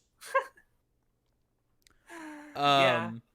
You can also just play another game in 15 hours. Yeah, like I'm not going to play 30 hours this game for it to get good. I'm sorry. Okay? Xenoblade Chronicles 1 was good from minute 1. It's not like it. I'm not playing that fucking game. Fucking baby. But if it was the reverse, where the first 30 minutes, but like I think that thing of first impressions being really good is something Metroid does really well. Where when it starts you with all the powers, especially like the first Metroid Prime, right? It starts you with all these powers and then takes them away, And because you have this first impression of having a grappling hook and having all these things, it makes you more willing to play through not having them when the gameplay is much more, not boring, but much more like bare bones to get back to the exciting part. Yeah. I've always heard the opposite of that. Like in games where you have all the powers and then they take it away. I've never heard anybody talk positively about that. Not that I agreed or anything, because I've also I've disagreed with people saying that. But I've heard people criticize games for fucking giving you everything and then taking it away. And then you can't play most of the game with all that stuff, so they think it's bad. This weird example, but the Legend of Korra game does that, where you have all the elements, but they take it away, so you just have like basic stuff until you earn them. I don't know. I never heard anybody talk positively about that before. I just thought of two more things really quickly to go back that are Vindy Korra visually. I typed them in chat, but Kill la Kill and Promare are absolutely fucking Vindy Korra aesthetically. Like especially Promare. Oh my god, I love how that movie looks. Sad. Promare. Sad. You just hate gay people, unlike me. Not true. That is very not true. I'm fine with gay people if they're girls. Exactly, and the truth comes out. The fucking green-haired dude is very hot, so I don't know what you want from me. It's one of the better parts of the movie, actually. So you're actually just lying, spreading lies. Who is your best girl in Nisekoi? I know Vindy's answer, actually. I don't have an answer. What the fuck? Shoo. There's my answer. You're a piece of shit. Mine's I do really like Marika, but I think it's Chitoge. Has none of Chitoge. What the fuck? This fucking you never talked about it. Guy. Yeah, I have. I forgot. Sorry. Chitoge easily. Always been Chitoge. Very easily. I think the most interesting thing for me, not that this girl's ever going to overcome Chitoge, right? But the most interesting for me, Nisekoi-wise, about the girls is I think I've read the series 3 times now. Every time I like it, I like Marika more and more. I would say currently Marika's my second favorite girl, but it originally was like Chitoge, Sugumi, Haru, and then Marika. But now it's like Marika's like second. I think Marika's fucking insanely underrated. She's so fucking good. Yeah, I mean, I really liked her by the end. I wouldn't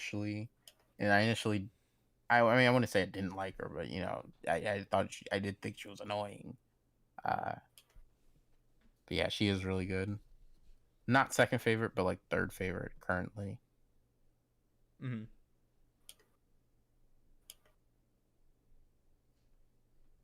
And we know a certain member who's not here likes Onodera. He is here. He's in chat. What said? Oh, wait, said, really? Oh, wait. I hey, didn't said thoughts on going to the store for milk.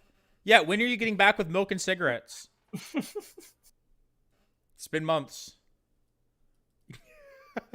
No, actually, I was thinking about it. We have unfortunately had more time, like more episodes of the weekly of the new season 2 without him than with him, because he left at like episode 10, 13 or something like that, and we're almost on 30.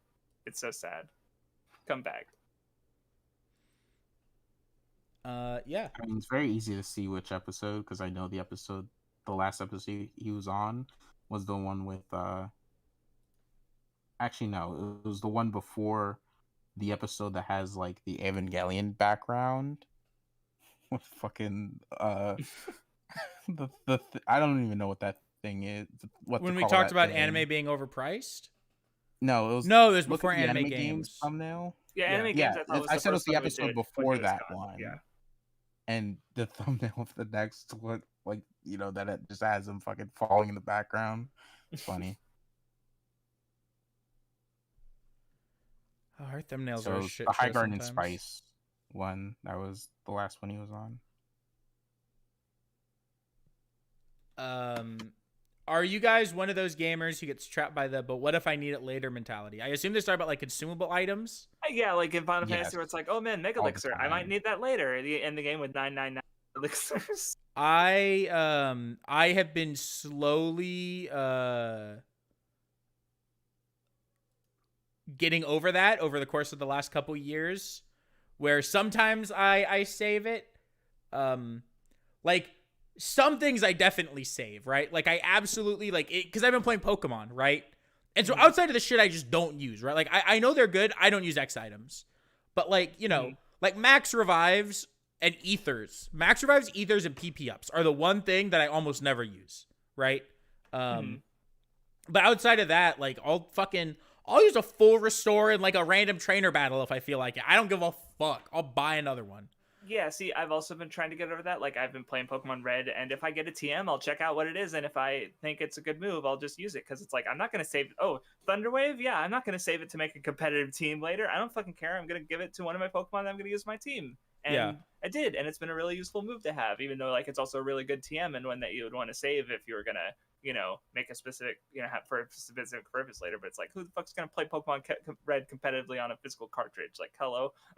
Like, what do I need it for? Or, yeah, same with ethers and PP ups. Like, I'm thinking, like, okay, I know I'm going to give a Pokemon Earthquake later. It only has 10 PP, so when I'm going to save my PP max for that, because otherwise I'm never going to use it, and stuff like that. But, yeah, I mean, I always think I might need it, so I just don't use it, like, ever.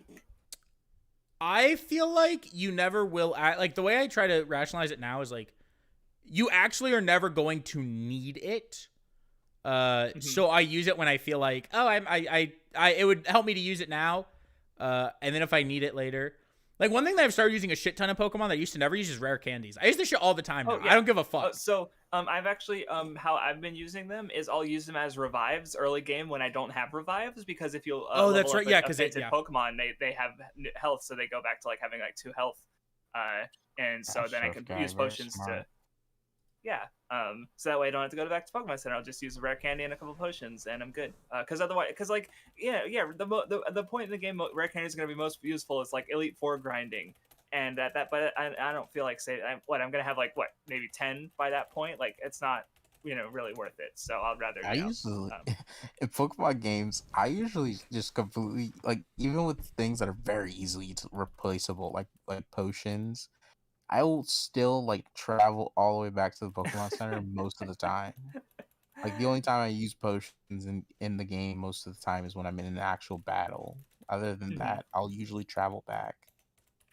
No, yeah, I've definitely, like, I've also in Dragon Quest, like, I want to get better about that, because I realized that in the playing Dragon Quest 4, there's, like, magic water, and then the wizard's rings that you use to replenish MP, and I don't think I ever used any of those, even though I use herbs and shit liberally, just because they're easily replaceable. Yeah, I've recognized that as, like, a mentality that people have, and I'm personally trying to, like, engage with the mechanics more and use the items that they give me, right? Yeah, I think the one thing that I will always use very liberally, but not liberally in the sense, like, I'm not going to use it, more so, like, I plan out my usage of it, is Humanity in Dark Souls. That will always be I'm not going to use it to heal. This is for kindling bonfires, and that's it. And so because of that, whenever I play that game, I plan out what bonfires I'm kindling and make sure I have humanity to kindle them all, right?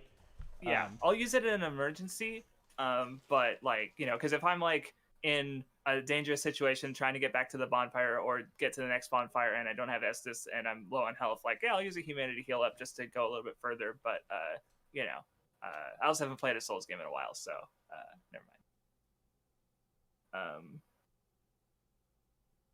But yeah, it's definitely like trying to get over that habit, and hopefully I can continue to just use shit and not get hung up on it. I'm sorry. Do you guys mind if we ended a little bit earlier? I apologize. Okay. I just realized I got some stuff I have to take care of, like, before 5. And we're getting close to 5. So yeah. Okay. I apologize. I was gonna go 2 hours, but I just got a notification on my phone that I got. No, we started later too, so it's fine. Okay. All right, so I guess that about calls a stream. We'll leave it up, hopefully, like we did the older streams. And the whole reason we did this is because we don't have another video today. So yeah. All right. Thank you for listening. Thank you for joining us, and thank you for watching the VOD or the if you came back later. So yeah.